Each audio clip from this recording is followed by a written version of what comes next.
Si Scupper Gaban kaya ang may hawak ng huling road poneglyph? Bali sa latest chapter nga ng manga ginulat tayong lahat ni Oda sa pagre-reveal na meron din palang ancient robot na hawak itong Elbaf. Pero unlike nga sa nakita nating ancient robot ng Egghead Island na literal na kayang lumaban, itong version nga ng Elbaf mas matanda. Sa katandaan nga neto tinurn na ito ng mga giants na para bang laboratorio nila. As per Lilith nga possible daw na 3,000 years old na itong ancient robot ng Elbaf. Sa information nga na to posibleng hindi na inabutan pa ni Zunisha itong ancient robot ng Elbaf, since alam naman natin na over 1,000 years old lang itong si Zunisha. Meaning posibleng inabutan pa ng mga unang tao sa Alabasta itong ancient robot na to, dahil as per chapter 1088 nga sinasabing 4,000 years ago daw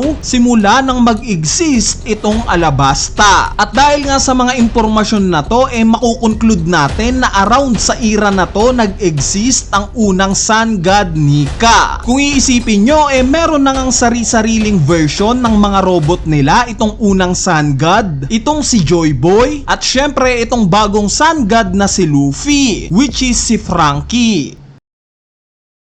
Sa part naman ni Ganku na nakita nating nakikinig ng music at ni-reveal na kanta pala ni Brook ang pinapakinggan niya, kung mapapansin nyo nga itong headphones na suot ni Ganku meron nga tayong makikita na initials na TD. Sa mga hindi nakakaalam ang ibig sabihin nga neto tone dials. During nga sa concert ni Brook sa pag-uumpisa ng panibagong paglalakbay nila matapos ang time skip malinaw nga itong minensyon ng ilang long arm tribe. Marami daw silang TD sales na magigain sa kanta na to ni Brook, meaning possible na sa oras na to nakakuha ng kopya si Ganku ng kanta ni Brook na New World. At isa pa nga ito sa madadagdag nating weird na traits para kay Ganku. Alam ko na marami sa inyo ang nagsasabi na merong koneksyon itong si Ganku sa Revolutionary Army, since yung suot nga niyang sombrero may goggles, similar sa mga sombrero ng ibang miyembro ng Revolutionary Army. Kumbaga base sa mga comments nyo posibleng miyembro si Ganku ng Revolutionary Army dahil dito. Pero para sa akin nga medyo malabo ito, dahil alam naman natin na itong mga Holy Knights directly na nagtatrabaho sa Merijoa, meaning mas malapit sila sa mga Gorosei. At nakita naman natin ang kakayanan ng mga Gorosei, 'di ba? Meron nga silang similar sa telepathy powers. Kumbaga kaya nilang maipag-communicate gamit lang ang isip. Ngayon kung miyembro nga ng Revolutionary Army etong si Ganku, sa tingin ko nga na sobrang risky neto. O kung totoo ngang tao siya ni Dragon malamang na matagal na siyang mabibisto, since malapit nga lang sa kanya itong mga Gorosei. Though hindi ko pa nga rin inaalis yung possibility na talagang may connection siya sa Revolutionary Army. Ang ibig sabihin ko nga dito pwedeng hindi naman talaga sikretong miyembro si Ganku ng grupo na to, bagkos may connection lang siya sa isa sa mga miyembro ng Revolutionary Army. Gaya na lang for example ni Koala. Kung titingnan nyo ang mabuti may pagkakahawig nga itong si Koala kay Ganku, kaya naman pwedeng ang magkapatid pala sila. Mas plausible nga itong idea na to kesa sa miyembro si Ganku ng Revolutionary Army, dahil alam naman natin na yung history na itong si Koala dati siyang naging slave sa Merijoa, meaning it makes sense lang kung i-reveal later on na meron pala siyang kapatid na kasama niyang maging slave sa Merijoa, at it turns out na ito pala si Ganku. Bali bukod nga dito meron ding mga speculation na related daw si Ganku kay Genie o yung nanay ni Bonnie. So titignan pa nga natin yung sitwasyon na to sa mga susunod pa na chapters, dahil currently nga nandito sa Elbaf itong si Bonnie. Kaya naman kung may makita nga tayong clue o koneksyon nila Ganku at Bonnie mabubuksan pa nga lalo itong theory na to. Pero sa ngayon nga gaya ng sinabi ko malabong maging miyembro ng Revolutionary Army etong si Ganku dahil lang sa sombrero niya. Mas plausible nga kung konektado lang si Ganku sa miyembro ng Revolutionary Army gaya nila Koala at Genie.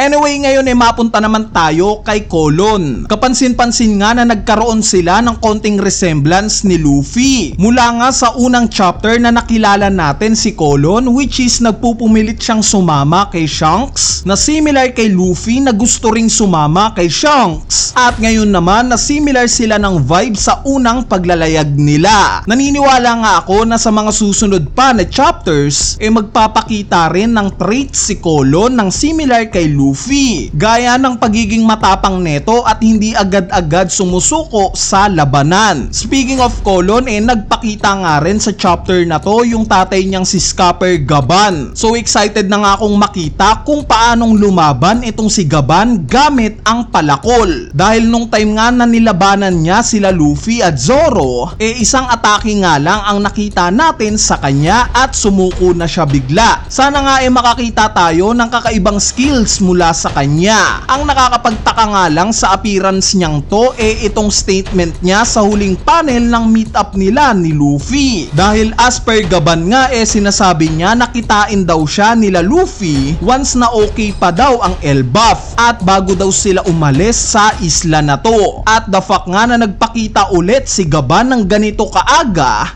para sa akin nga mukhang hindi magkocross ang landas na itong sila Gaban at yung grupo nila Luffy sa ngayon. Kumbaga sa huli na ulit sila magkikita. Pwede nating sabihin na once na mapatumba na ni Gaban itong ibang malalaking halimaw, pwede na naman siyang maglaho para hindi makita itong sila Luffy. Pero ang tanong nga dito bakit? Bakit gustong kitain ni Gaban sila Luffy bago sila umalis sa Elbaf? Sa tingin ko nga pwedeng related dito yung ika-4 na road poneglyph. Dahil nga sa isa na lang ang kulang na poneglyph nila Luffy at sinasabing hawak daw ito ng man with mark flames, hindi kaya itong sinasabing tao na may marka ng apoy si Gaban pala mismo? Hawak kaya niya ngayon itong huling road poneglyph at plano niya itong ibigay sa Straw Hat Pirates?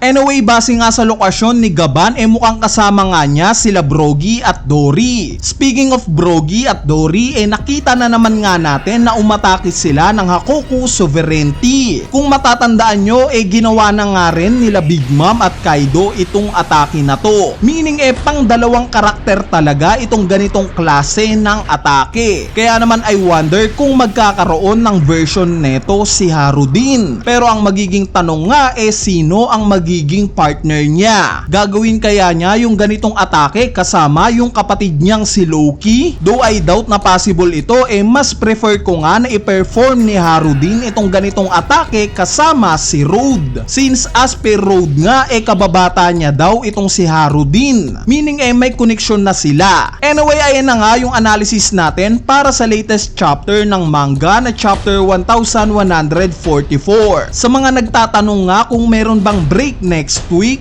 base nga sa mga nakalap kong information, mukha namang walang break next week. Kaya asahan nyo na ngayong linggo makakakuha na naman tayo ng panibagong chapter. Bali sana nga na-enjoy nyo itong topic natin ngayong araw na to. At kung sakaling natripan nyo nga itong analysis natin, huwag nyo nang kalimutang pindutin niyang like button. Dahil napakalaking tulong na nga niyang like nyo para sa ating channel. So yun lang, peace!